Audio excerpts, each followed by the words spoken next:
बिहार विधानसभा चुनाव में पहले चरण का चुनाव प्रचार चरम पर पहुंचते ही चुनाव आयोग भी एक्शन में आ गया है।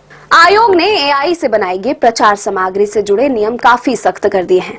राजनीतिक दलों को अब एआई से बनी सामग्री पर एआई जनरेटेड लेबल लगाना होगा, साथ ही झूठी सामग्री मिलने पर 3 घंटे में हटानी होगी। निर्वाचन आयोग ने कहा कि एआई या डीफेक तकनीक का गलत इस्तेमाल चुनाव प्रक्रिया में गड़बड़ी पैदा कर सकता है। ऐसे में राजनीतिक दलों को प्रचार के दौरान सावधानी बरतना चाहिए। जानिए चुनाव आयोग की गाइडलाइंस में क्या है खास। चुनाव आयोग ने एआई से बने ऑडियो वीडियो पर एआई जनरेटेड डिजिटल रूप से तैयार या सिंथेटिक कंटेंट जैसे आसानी से पढ़े और समझे जा सकने वाले लेबल को अनिवार्य कर दिया है।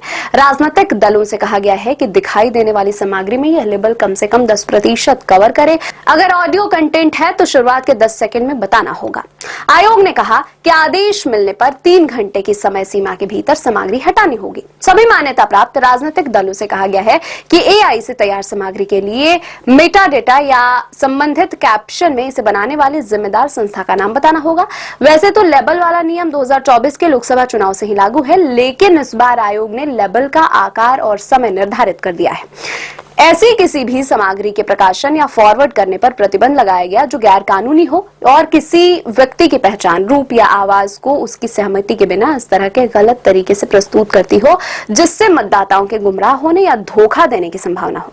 राजनीतिक दलों को एआई से बनी प्रचार सामग्रियों के आंतरिक रिकॉर्ड रखने होंगे।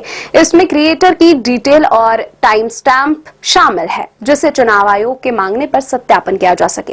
गौरतलब है कि इस बार के चुनाव में सभी राजनीतिक दल अपनी प्रचार सामग्री में एआई का खुलकर इस्तेमाल कर रहे हैं।